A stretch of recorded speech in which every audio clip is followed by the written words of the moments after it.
The following program is intended for the health and wellness of Palm Beach County Fire Rescue firefighters and paramedics. The advice and information contained in this programming may not be appropriate for all individuals. The producers, employees, company, affiliates, or other parties involved in the creation or promotion are not responsible for any injuries or health conditions that may result from the advice represented. This information is not a replacement for medical advice. You should consult a physician before starting any diet or exercise program. Viewer discretion is advised.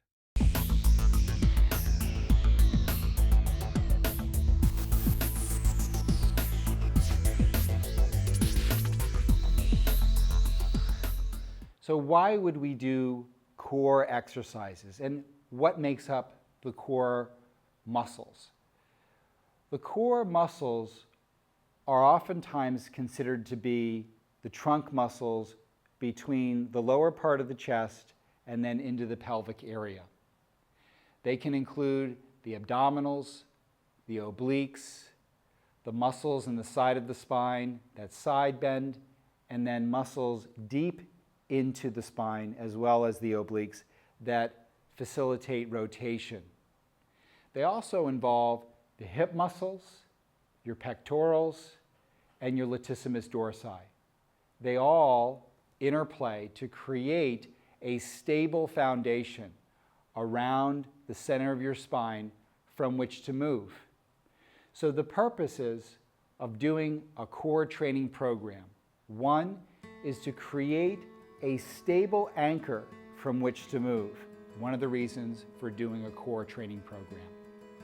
Number two, the spine needs to have good muscular stability during motion to prevent any adverse stresses to the spinal structures.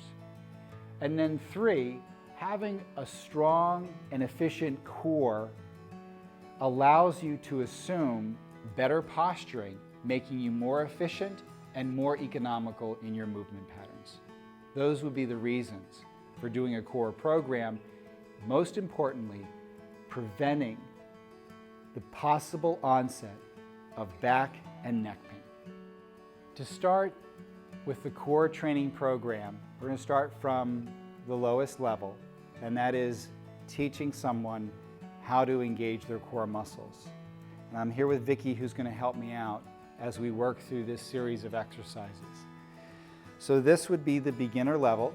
And the first thing that we want to do is teach Vicki how to engage her core. And if this isn't done correctly, it really messes up everything else working through the advanced level. Very simply, Vicki wants to be able to tighten her abdominal muscles while at the same time narrowing her waist. It's as simple as that, to effectively engage the core muscles. It's not simply tightening the abdominals through a squeezing contraction, and it's definitely not sucking in your center section, which can be done through your diaphragm and how you change your respiration. So those are incorrect. What I want Vicki to be able to do is to show me that she can tighten her abdominal muscles so I can feel the tension in the abdominal area. In addition to that, I'm going to take this strap and place it around her waist.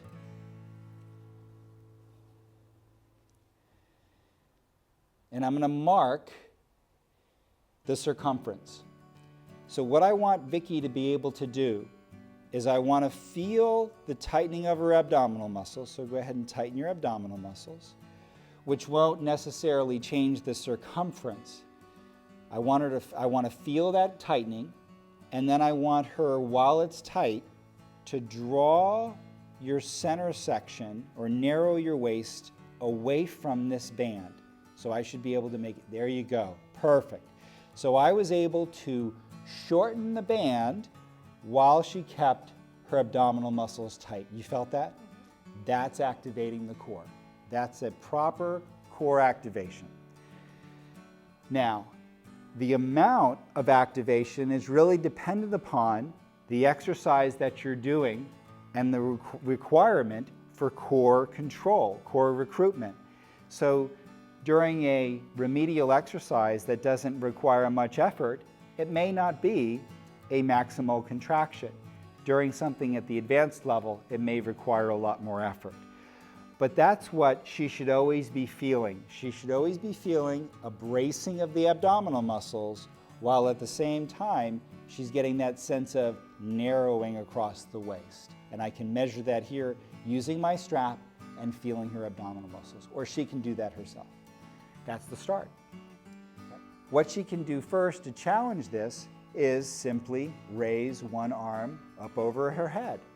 Now, that's probably pretty easy for Vicki. She's in good shape and has probably done some of the stuff in the past. But for someone who doesn't or hasn't, they may lose the activation of their core muscles by simply raising the arm above their head. So this is going back and forth, raising up and coming down.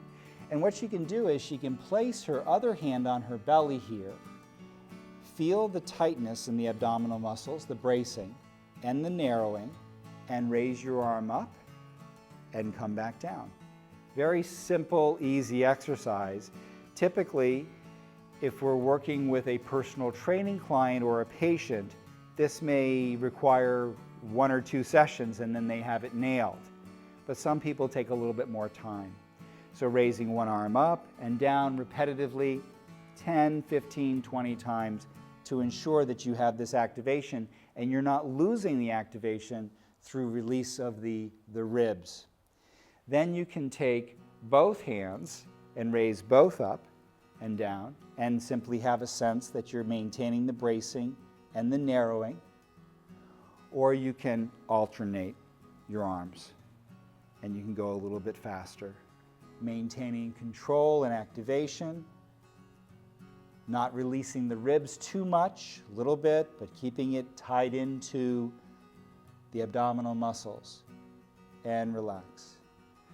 A lot of people don't recognize or realize that the pectoral muscles do cross into and attach into the abdominal muscles. So they play a role here in assisting core activation and control. The next thing that Vicki can do here in this beginner phase of core training is to move her legs and maintain the activation of her core muscles. What we shouldn't see here is a lot of movement of the pelvis, and we shouldn't see any loss in bracing of the abdominal muscles or the narrowing. So some of this has to come from what Vicki's feeling in her body with respect to her conscious control of her core, and what I might be seeing in other areas such as movement of the pelvis. So all she'll do here first is activate the core and simply slide your heel down so your leg straightens and then come back up. Now this can be done in a very lazy, uncontrolled way, but if she does that, her pelvis will move all over the place and she won't have active control. If she goes a little bit slower, go ahead, and she controls her pelvis and then back up. Now she's doing a lot here to maintain activation of these core muscles. So she can do one leg 10, 15 times, do the other leg.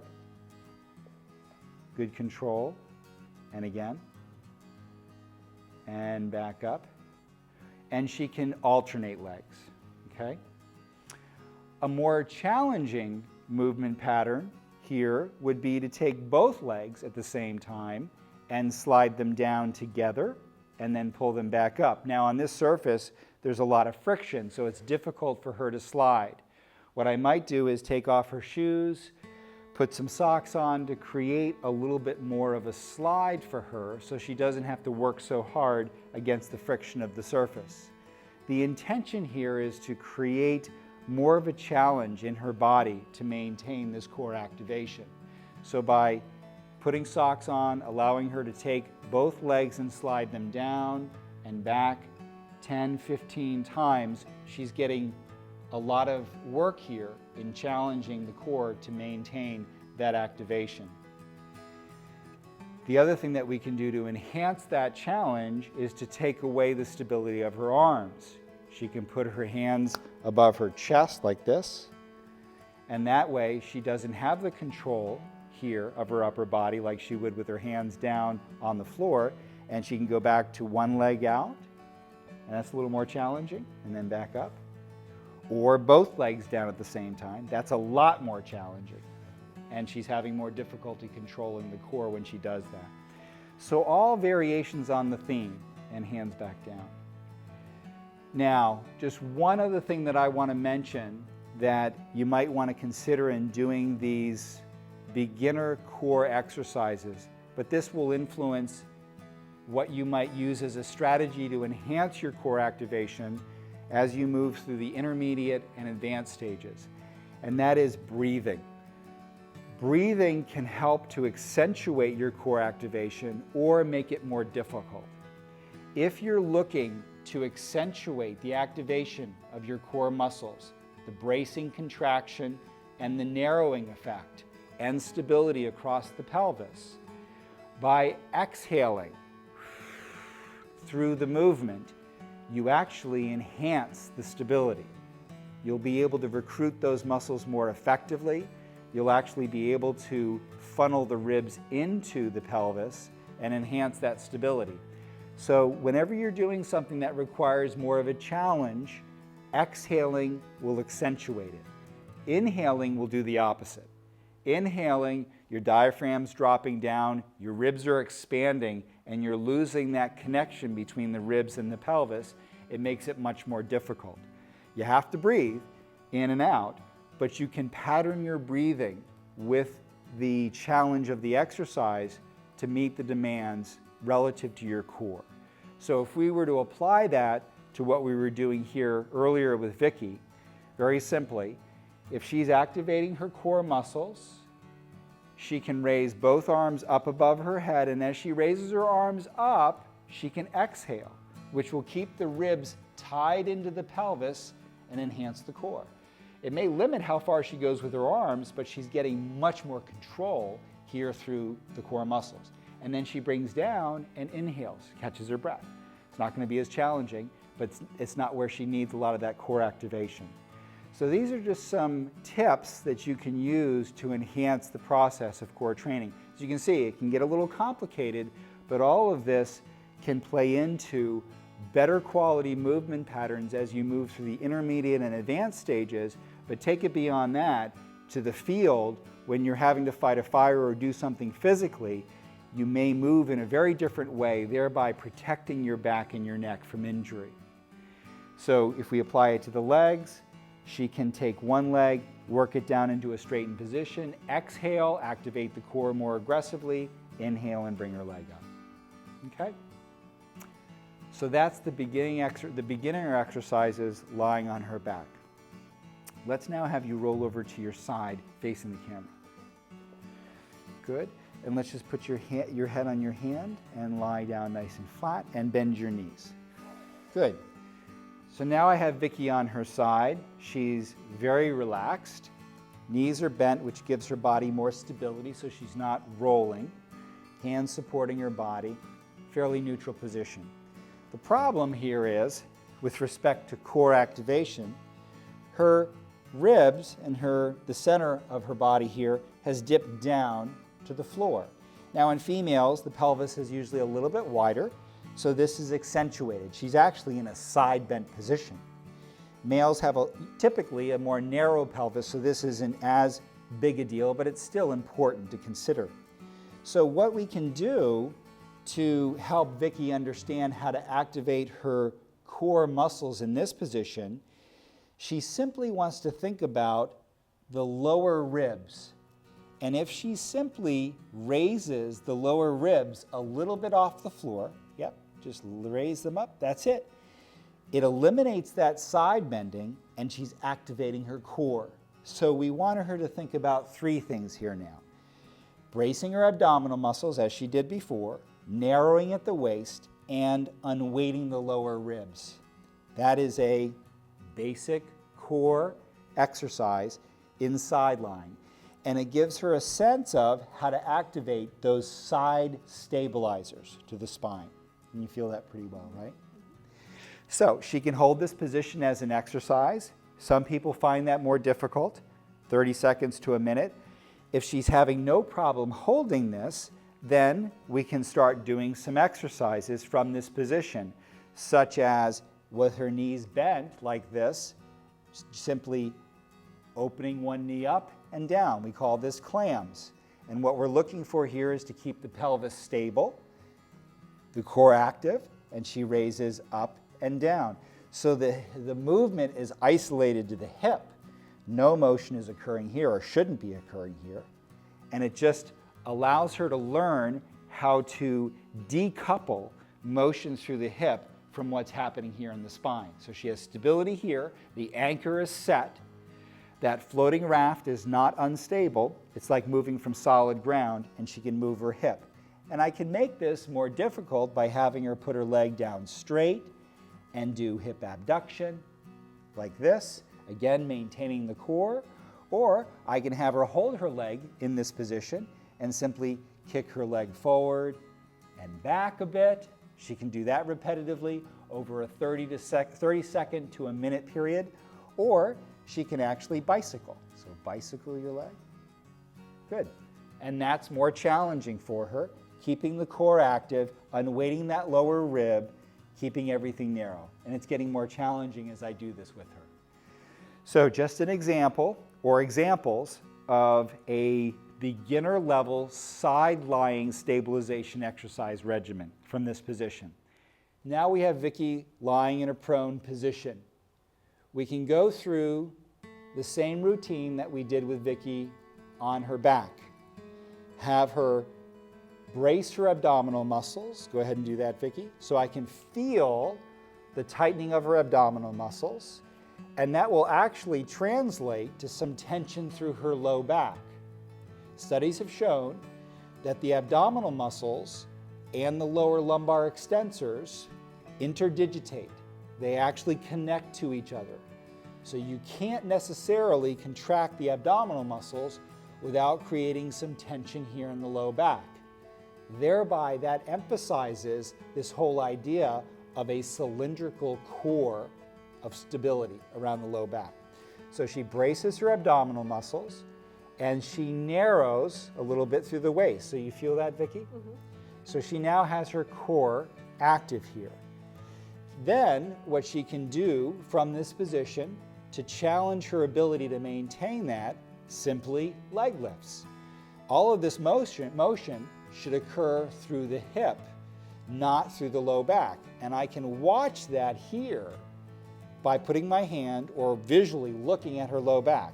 So go ahead and brace your core, Vicky, and narrow through the waist, and now gently lift your leg up and down. Now that's more challenging for Vicky. You see she's rotated her hip, she's extending her low back. So this may be where we work for a couple of sessions to make sure she develops the ability to maintain this position without recruiting motion across the hip through rotation or through the low back. So try to keep all of this quiet. I'm going to put my hands here to give you feedback. And there you go. And then, so you don't have to lift as far. That's it. Much better. And much less motion through the pelvis and the low back. She can repeat this 10, 15, 20 times, maybe 2 or 3 sets on each side. That's a good remedial exercise. She can also use her breath to accentuate this or to recruit more of those stabilizing muscles. So if during this exercise, Vicky braces, narrows, and now Vicky, with an exhale, lift that leg up and back down. And now the other side. So that enhances her sense of stability, and it enhances the efficiency of these stabilizing muscles, these core muscles, as she performs this exercise. That felt okay? Mm-hmm. Okay. The next exercise that Vicky could do here, I could take a towel roll, place it under for her forehead. I'll put my hand there for now. Let's go ahead and do that. Okay. Now bring your arms out straight. Okay. So what she can do here now is she can raise her left arm up with her right leg. Go ahead and do that. That requires more work, and relax. And it also requires an access to motion through her pectoral area. She better have that range of motion. But here, she's having to activate her stabilizing muscles, her core muscles, exhale and lift. And back down. And then she can do alternating sides, and this is oftentimes referred to as swimmers. And she can do that over a minute period or for repetitions, maybe 10 to 20 repetitions. Okay, let's have you come up on your hands and knees. Okay. The next position would be the quadruped position. So here we want to put Vicky's knees directly below her hips. So let's bring your knees forward. And let's bring your knees a little bit apart. Okay, so the knees are directly below the pelvis. The hands are directly below the shoulders. And here I can get an idea of how she's posturing. If she's rounding too much, I can cue her there. The head and neck should be neutral. Everything's lined up pretty well here. I want to make sure that she's not tilting her pelvis like this and flattening her back, which is not where I want her to exercise. I also don't want her to be hyperextended. I want her to be in a neutral position. And you can see how that's accomplished there. The same cues apply. She's going to brace her abdominal muscles. I should feel that tightening in my hand, or she can take her hand and place her hand over her abdominal muscles and feel the tightening or bracing. And then the sense of narrowing. And if I wanted to, I could take a strap around her waist to make sure that she truly is getting that narrowing effect. Once the core muscles are activated, she remembers that she can use her breathing to help her or create assistance when she needs more core activation. So exhaling when things become more challenging. So from this position, what I can have Vicky do is simply raise this left leg out straight behind you. So bring it back straight into this position. And what I should see is a level pelvis, continued activation of the core muscles, and no loss of control through the shoulders and the lower lumbar area. A little bit of difficulty here, but not too bad. Now come on back down. And now do the other leg. So that can be performed repetitively. She can do right leg, left leg, left leg for time, a minute or 2 minutes, or for repetitions. And I'm looking for good control through the pelvis, not a whole lot of rotation, good control here through the shoulders. We can make that more challenging by having Vicky straighten out one leg, go ahead and do your left leg, and raise the right arm forward. That makes it more challenging, requires more stability and balance, and certainly a lot more effort with respect to core control. And come on back down, and now alternate. And back down. And now the other side. And back down, and now the other side. Exhale out, inhale coming back. One more time on the right. Exhale out, inhale coming back. And now one more time here. And sometimes what I'll do is I'll have the subject imagine that they have a glass of water balancing on their low back and they shouldn't spill it.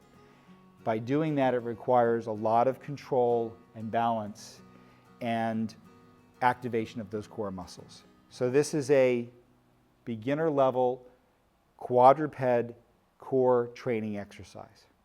The next exercise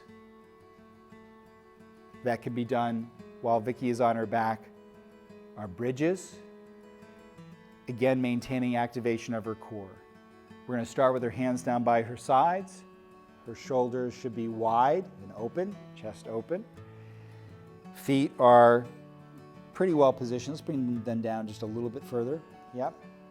And what I want you to do is bridge. Lift your back up off the floor as one unit. That was perfect. That's a bridge in a plank-like position. Come on back down. That can easily be done incorrectly by doing a pelvic tilt, which you do not want to do. And that looks like this. Start by rolling your pelvis and now bridge up. That was wrong. She tilted her pelvis first and rolled up. What I want to do is have her maintain a neutral position of her pelvis, activate her core muscles, and bridge like a plank, like a board. That's perfect. So that's a plank bridge. On her back, she's activating her buttocks muscles, her gluteal muscles, and her back extensors, but she's getting this co-contraction of the core muscles in the abdominal area tying into the low back. Now, to make this more challenging, she can simply raise her arms up, so put her hands together, so she loses that hand support on the ground. Let's put your hands back down. The other thing that she can do here is simply holding this position, straighten this knee out, challenging her rotators, which if they're not active, her pelvis will rotate. So now she's doing a more advanced core exercise in a bridge position. Now the other side. And she can alternate side to side, keep going, over a period of time, like a minute or 2 minutes, or she can count the repetitions. And to make this more challenging, she can put her arms across her chest, losing her arm support, and now the same thing. That's much more challenging, activating those core muscles, working on trunk stability. Okay. Right, now let's get you back onto your belly. And what I want to do here, Vicki, is show the plank. So what you're going to do is prop up on your elbows. Yep, and your knees. So we're not going to go on your toes. So let's go a little bit out further. Yep, a little bit further. Okay, now go ahead and drop down into a relaxed position to start. The next exercise is a plank. And for the beginner level, we have subjects start with their knees and their elbows on the ground.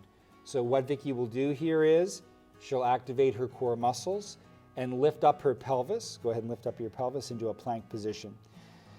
So you can see that Vicki's knees aren't directly below her hips. She's creating a challenge for her core muscles here as she holds this position, elbows and knees. And this is held for approximately 30 seconds, upwards of 2 minutes. To make this more advanced, Vicki would come up onto her toes, but we're going to do that in the next level, the intermediate level. So for now, this is the position that Vicki would get into to activate her core muscles and begin working on the plank position. Okay, perfect. This is the last exercise in the beginner section of the core training program. You want to stand with your back against an exercise ball and the wall. The ball will facilitate a rolling, make it easier for you to perform this exercise.